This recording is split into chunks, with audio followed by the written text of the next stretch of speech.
Supply and demand is the most powerful but yet simple steps to trade.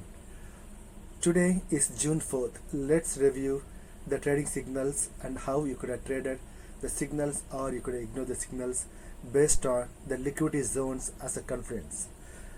If we can see right here, I have US supply and demand setup. That means it's not on your time chart, it is on our pro bars chart, price action based chart. You can see anything you marked as yellow triangles or trading signals. Down means short, up yellow means long. Ignore the red and yellow green for now, that's for a different video. Below I have liquidity zones. This is nothing but converting the level 2 data, the full order book, in terms of, even though the price at, let's say, 5300, you can see all the bids below, all the ask above stacked on a level 2 order book, order flow data. It's hard to see the DOM, but if you try, this indicator takes the data, only identifies the outliers, not all the numbers, plots only the important order flow that you should be concerned with, and ignore all the noises so that you don't have to get confused. In a nutshell, anytime you can see the red, that means the selling pressure, green means buying pressure. Even within red, anytime there's a bright red means very high number of limit orders to sell sitting in the order flow, order book. Anytime the price goes there, it's ready to sell. Anytime you see the little bit dull red, that means it's not that very high number of contracts sitting in there, little bit less. Same way goes to lot of high contrast, bright yellow green means lot of buyers. Anytime you can see the pale, like dull greens, like there are buy orders sitting there, but it's not like very higher quantity, higher contract quantity. Okay, now we have a little bit of overview. Let's look at the signals. I'm in Central Time. That means every single signal and data is based on CST, not Eastern Time. Let's look at starting from like 10:10. You can see, even though this is down signal, sell short signal, because the price broken the barrier of the strongest demand, and then the signal forms. That means you could take a short signal, short trade. But should you take it? That's why you need to look at the real level 2 data, order flow data, to see is it supporting. Short trade is really supported by the order flow. If you look at like same 10:10, look at 10:10 in here. If you taken the short trade right here, already price is struggling a little bit there, even though there, but there are a lot of buyers sitting right below. There are a lot of buyers sitting right below. That means if you're taking the short signal, there is very less probability of going down further. So I would not have traded this, because the order flow is not helping me. It's saying exact opposite. Okay, so I would not have taken this. Okay, let's look at the next signal, next short signal. This is around 10:42, and then like a 10:59, 11, two different signals is going short. Even though it's going short, will I take the signal? First thing I always look at, okay, it's short signal, but is it, how much value gap I have? Because this is only very less value gap, because it is going to hit the wall. The strongest demand is right there as per supply and demand. But if you wanted to scalp, this is the only area we have. We have to entry and exit. That's what we have. This is as per level 1 data, supply and demand trading signals. Okay, let's look at the same information on level 2 codes on liquidity zones. So 10:39, right? 10:39, and then like and then 11, right? So around 10:45, 10:42, 10:45, and then the 11. So 10:45 I would not have taken again, because it is hitting the bias area 10:45. But the second one by 11,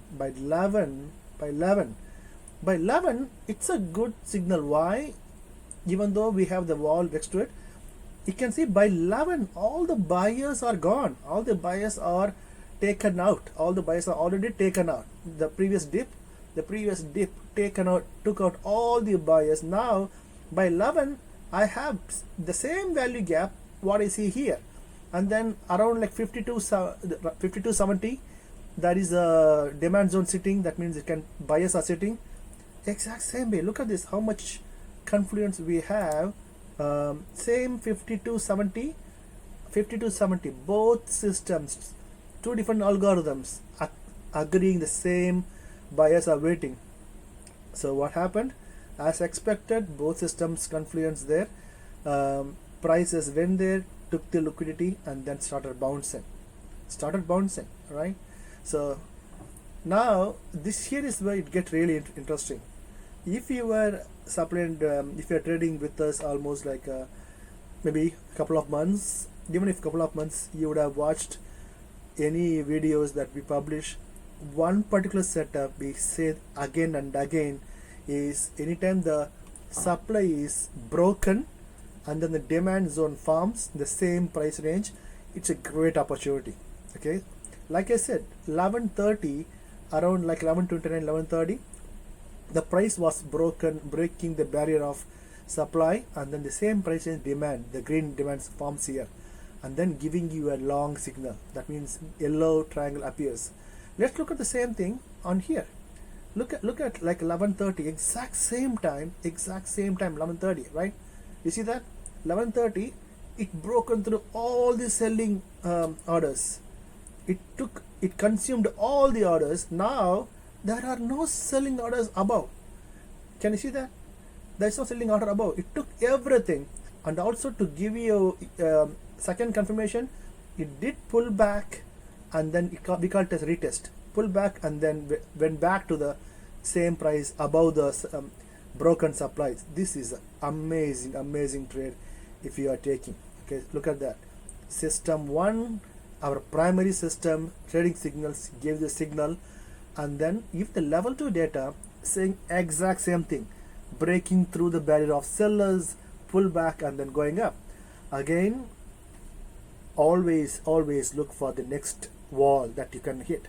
If you are taking the signal, where is the next wall? Next wall is right there. But if you are looking at the supply and demand, you can see the wall. But if you're looking at liquidity zone, I can't see the wall. My wall is like 1294. You know what? Yes, actually 1294 here, 1294 here. I think it's exactly even matching. That means it can go up until that point to maximum. That's the maximum it can go. Where did it go? It went to the previous supply right here. Still, it's a very good trade if you are trailing the trade. Okay, and then one more, same place, it's same price level. It came and retested twice. Okay, first time it bounced. Would you take this trade, or would you take this trade? Let's take a look at. This is the first bounce. This green triangle. This is the first pullback and bounce on the same thing. But if you look at this one, there are no buyer support here. That means it can even drop further. I don't have any buyer support. Even though the supply and demand says you have buyer support, I don't have a buyer support on level 2. Maybe I could have ignored that trade. But look at, by the time it went up and bounced back, second bounce, the buyers start coming in below, just below the bounce, This is a great opportunity as a confirmation that buyers are coming in. You have a buyer support that you can take in the trade. All right, so let me give you one more before I stop this video. Again, you can see the strongest supply finally broken through 52.94. You can see same way 52.94.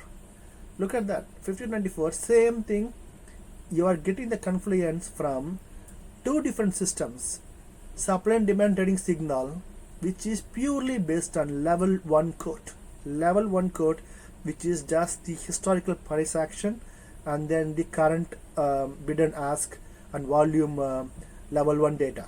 Okay, but the second, this screen liquidity zones looks at only one data source, which is level 2 order book currently active in the market. That means two different algorithms giving you exactly same information.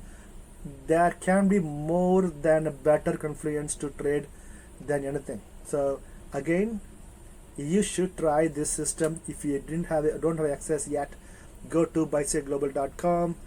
Get if you are skeptical, you don't have to purchase annual. Get a monthly. Try and trade every day for the first month. It's going to give you a lot of confidence. Until next video, see you again. This is Rob from BuySide Global. Happy trading.